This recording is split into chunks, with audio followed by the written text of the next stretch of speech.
Kasus pagar laut di Tangerang merembet ke proyek strategis nasional PIK 2. Sejumlah tokoh nasional melapor ke KPK dengan tuduhan ada dugaan korupsi dan kerugian negara.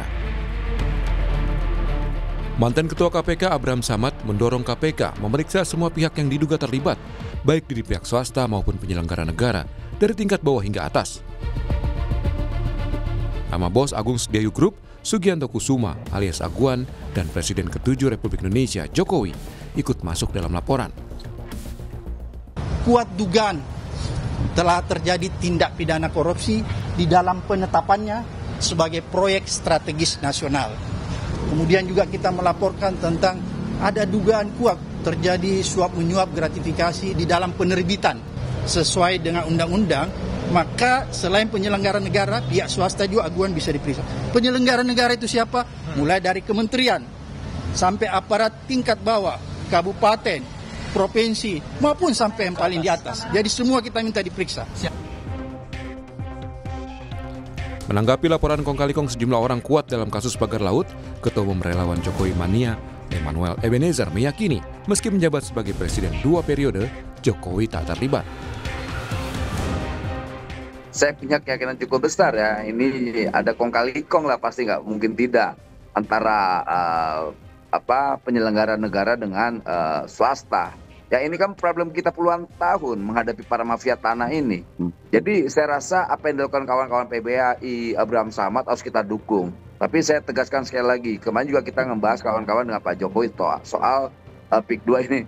Pak Presiden yang ketawa aja kok kenapa saya dikait-kaitkan. Tapi itu hak kawan-kawan untuk menyampaikan dan juga hak Pak Jokowi juga untuk mengklarifikasi. Sebelumnya, Menteri ATR BPN Nusron Wahid menyebut ada 8 oknum pejabat BPN Tangerang yang disangsi karena menerbitkan sertifikat di Laut Tangerang, Banten. 6 orang diantaranya dicopot. Sertifikat di kawasan pagar Laut Tangerang dimiliki sejumlah perusahaan. Di antaranya 234 sertifikat hak guna bangunan milik PT Intan Agung Makmur, 20 bidang milik PT Cahaya Inti Sentosa, dan 9 bidang atas nama perorangan, sedangkan sertifikat hak milik berjumlah 17 bidang.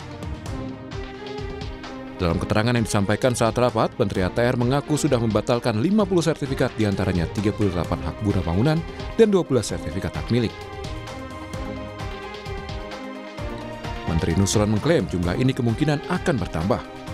Guru Besar Hukum Universitas Jenderal Sudirman Purwokerto, Hipnu Nugroho, menilai ada aktor intelektual yang bertanggung jawab atas penerbitan 263 sertifikat hingga menentukan kebijakan.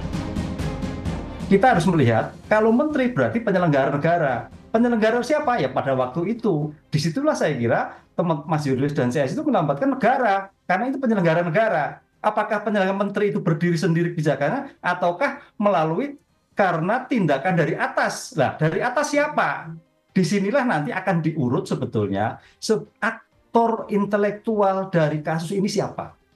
Kalau yang terkait dengan kepala BPN dinas, provinsi, kemudian kabupaten itu hanya pelaksana. Tapi aktor intelektual itu yang saya kira menjadikan poin penting sampai keluarnya 263. Hipnu menegaskan 3 institusi penegak hukum harus bekerja sama dalam mengungkap semua pihak yang terlibat agar kasus pagar laut tak seolah lempar tanggung jawab. Tim Liputan, Kompas TV.